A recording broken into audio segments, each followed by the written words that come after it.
Alright, YouTube, it's time for the morning after debate analysis for the first presidential debate, of course.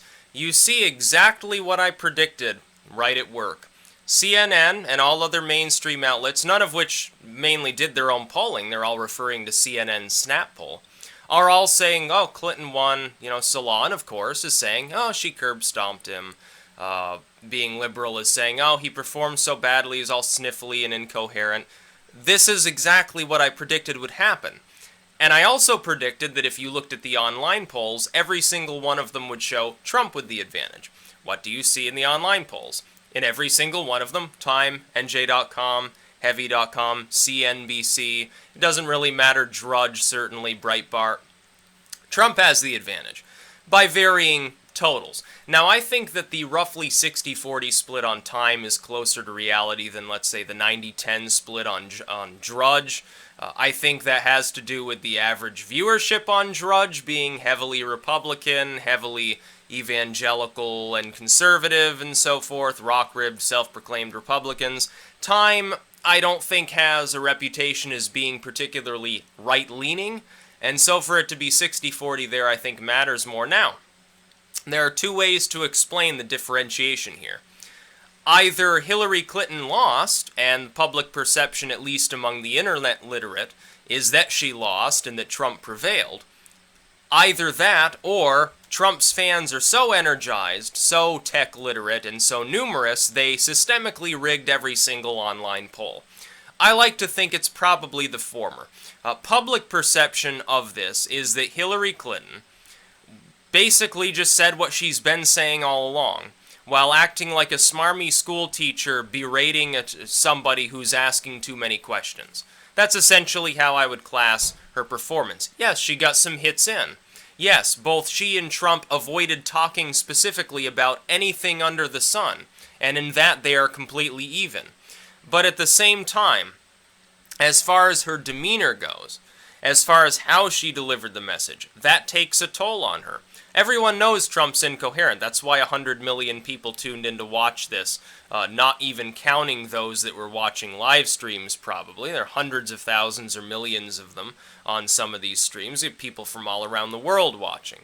Trump prevailed, not by a large margin. The 60-40 split, even that might be a little bit on the high side in my estimation. I'd put it more like, at most, 55-45, probably a little bit closer than that. Trump didn't do as well as many people expected, if they're like diehard Trump fans. He also did significantly better, probably, than most Hillary Clinton fans would have guessed he would do, with no debate prep, no significant political experience, other than the primary debates. Now, I'll point another thing out. Well, two things. First, I didn't dislike Lester Holt as a host here. He primarily just let them go at each other constantly without interruption, which I think is actually a good thing to do largely. However, it is clear that the type of questions asked of the candidates were meant to attack Trump.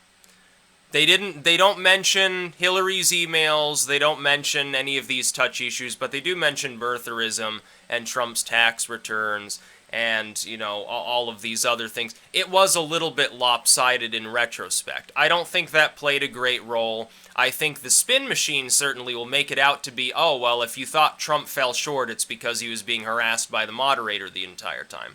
Okay, fair enough. They would do on the other side, they'd do the same for Clinton, so I guess even Stevens on that one. As well, though, I'd say this. Trump's delivery, like I said last night, his incoherence in general, detracts a bit from the attacks he might have made. But here's the silver lining for Trump's fans in general. Trump's fans are very good at perpetuating that material themselves. For instance, on the Mar-a-Lago, which I pointed out, he attempted to explain how he desegregated the Mar-a-Lago when nobody else at the time in Florida wanted to desegregate anything. He fell short on actually getting through to the TV audience that explanation. But for anyone watching online who may have seen some post-debate live stream like mine or anybody else's, some analysis on a blog, whatever it happens to be, they might have been enlightened to what Trump was actually trying to say, which means that it matters. The online polls are completely uncoupled from the mainstream polls.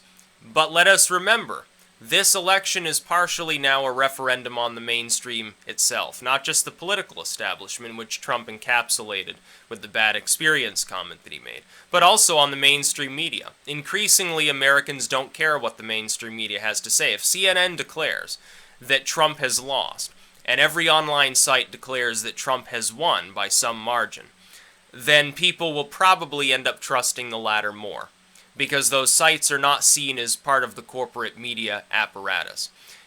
So the spin in the next couple of days, I expect to lean more and more towards Trump actually did a good job.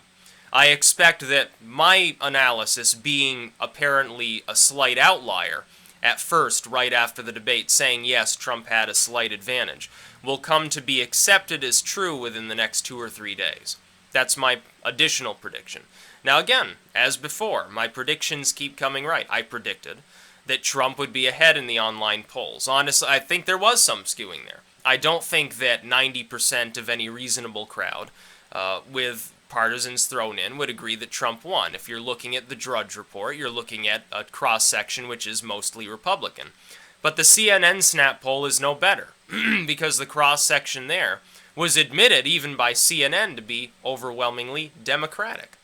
That is, there weren't enough undecided voters in the sample. There were many more Democrats than Republicans in the sample. Yeah, you think that Hillary Clinton wins if you sample that type of person as far as the debate went? And it's clear, they just rushed this out to get ahead of the news cycle, so everyone would have to cite their snap poll. As far as analysis goes, again, during the first two segments of the debate, Trump was outperforming with independents. During the third segment, it was more even. Clinton took the edge towards the end. Does it matter, though? Does it ameliorate the damage? I don't think so. I'll point out one other thing. This is probably the funniest of all. What ends up trending right after the debate? Trump sniffling. As opposed to, it wasn't Trump lies, Trump loses, Trump incoherent, Trump evil, Trump Hitler. It wasn't any of those things, which would be far worse. It was Trump had the sniffles. Does this affect him? No, not at all.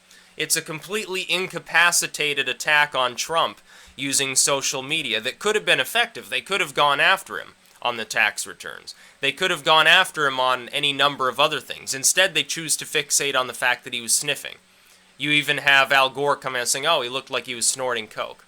And yet you at the same time would browbeat somebody who's saying that when Hillary Clinton faints on 9/11 and becomes completely out of it and has to be literally tossed into the back of a van, that you're a conspiracy theorist if you think that's evidence of a health issue. But Trump sniffing is evidence of cocaine usage.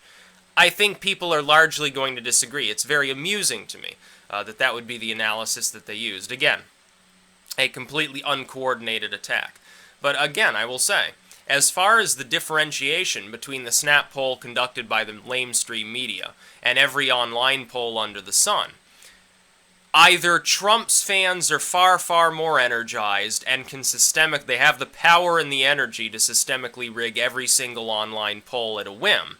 Either that's true, or people largely watching this online thought Trump had the advantage throughout most of the debate. I happen to believe that the former, generally speaking, is true. The fact that he was incoherent and less effective than he may have been certainly degrades from his victory, but it doesn't disenfranchise the fact that he maintained the advantage through most of the debate. His incoherence means nothing. His fans like it. Independent voters clearly don't at least hate it, because otherwise they'd probably be decided voters and they'd probably be voting for Hillary Clinton. Now, to my anticipation of this moving the metrics, based on the spin after the debate, not simply the debate itself and its content, and in the objective sense, I do not believe this will substantially move the barometer of the race. I believe that among certain independent groups it helps Trump, and among partisan Democrats, it helps Hillary at least maintain a little bit higher turnout. That being said, it gives Trump a slight but measurable advantage, perhaps in states that are extremely close. Elsewhere, it means absolutely nothing. This doesn't have any real effect on the race in New York or Illinois or some place like that. It doesn't lose Trump anything major. It doesn't gain him anything major. The same is true of Clinton. I think that the fact that Trump delivered the best attacks of the night would have been much greater in effect, if he had followed through fully with all of the lines of attack that he used. He could have utterly decimated her. Clinton, by the way, at the same time, had several opportunities to seize on gaffes Trump was making, flubs that he had made, and she didn't do it. Both of them were arguably being too cautious, but if Trump's goal going into the debate was don't make a complete ass of yourself, he succeeded just as much as Clinton. If her goal was simply stand there, be kinda boring, and school teacher-like. He actually succeeded at the goal. Interrupting doesn't mean anything. Interrupting somebody doesn't show, well, he's unstatesmanlike. This happens all the time in presidential debates. It happened between Romney and Obama. Nobody ultimately gave a crap past the first 24 hours. If Salon and Being Liberal are the only sites saying, oh, well, Trump was pig-headed and he's talking about Miss Piggy and stuff, then I'd say he did a pretty damn good job. I'm not seeing that on even like MSNBC or something like that. I'm sure they'll fact-check this debate to death. The problem with the fact-checking is very few positive claims were made by either side. Trump made very few actual claims during this debate. Clinton made very few actual claims during this debate.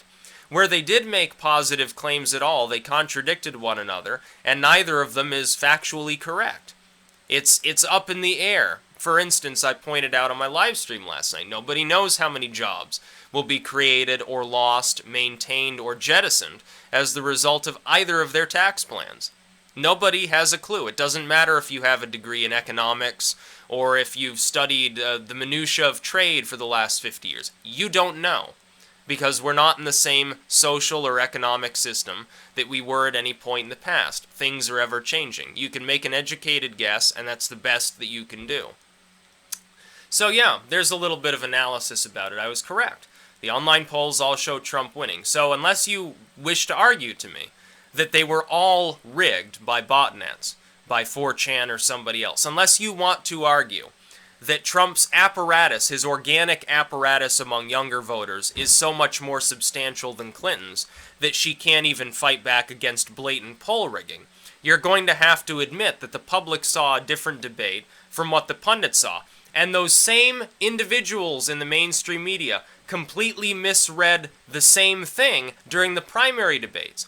Time after time, they said Trump came off as pig-headed and obnoxious, too loud, he doesn't use facts, he doesn't know what he's saying. They said this about every single debate during the Republican primaries. And during those debates, minus the one he didn't show up for, which was pretty funny as well, he prevailed in every single one of them.